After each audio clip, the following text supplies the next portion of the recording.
Hello, in this video we're going to have a look at some unique counters to very common judo attacks.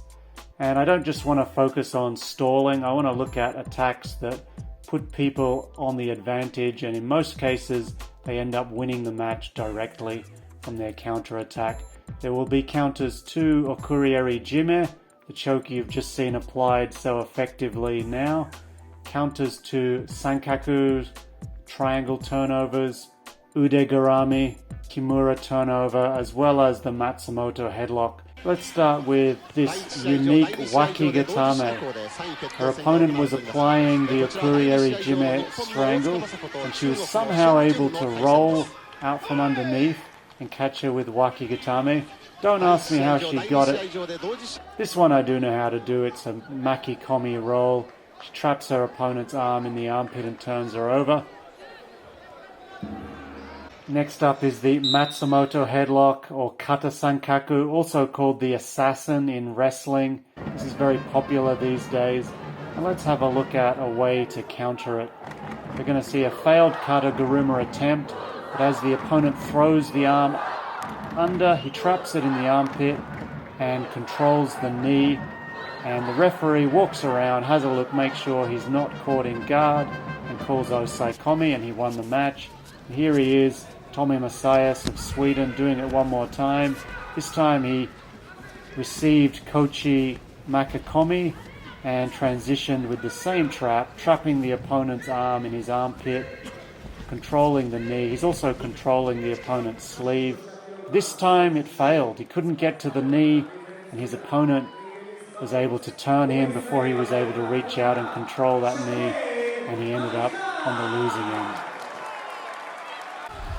Next we'll have a look at sankaku turnovers, triangle turnovers. There's no one better in the 57 kilo class at sankaku than Lien Chen-Ling. She's beaten so many people with this turnover, including Japanese stars Haruka Funakubo and Kaori Matsumoto. So here we see Funakubo doing her best to defend, but the triangle is already locked on. Now she's got her opponent's leg extended. He's trying to peel the leg off with the foot, but the foot just slides off and she ends up trapped.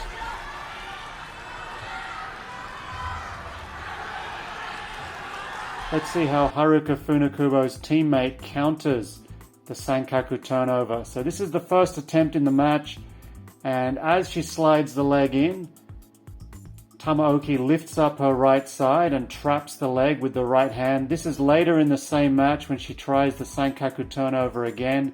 The ref's not going to call mate this time, and she's able to move across into kami-shiho-gatame. Her opponent's able to turn away, but Tamaoki is able to keep on top. She ends up with a yoko-shiho-gatame pin in this match. She's still pretty good at this one. This was at this year's Paris Grand Slam. She almost got the win here. The opponent was able to scramble to her belly in time. In case you're wondering, is anybody able to break down Tamaoki from the turtle position? To my knowledge, she doesn't have any Newaza losses, certainly not in international judo, perhaps in the Japanese scene. But here, once again, she escapes from turtle position to apply hiza-gatame armlock. Now let's have a look at ude-garami attacks. Ude-garami, commonly used as a turnover and a submission by the Japanese women's team, including Uta Abe, as you see here. Next we'll see Uta Abe countered by Chelsie Giles. She's going to use a cartwheel. This was a pretty fun match, lots of action and nice cartwheeling by Chelsie Giles. Another lady who likes the cartwheel is Ayaka Miura. Here she is training with Olympic gold medalist for the men's team, Naohisa Takato, who pulls off a cartwheel. Now, final clip for the video, countering ude-garami with your own ude-garami. So the opponent gets her shoulder higher than her opponent's and drives in against her opponent. She's into osaikomi, but we're not going to finish this video with osaikomi. We're going to finish with a submission.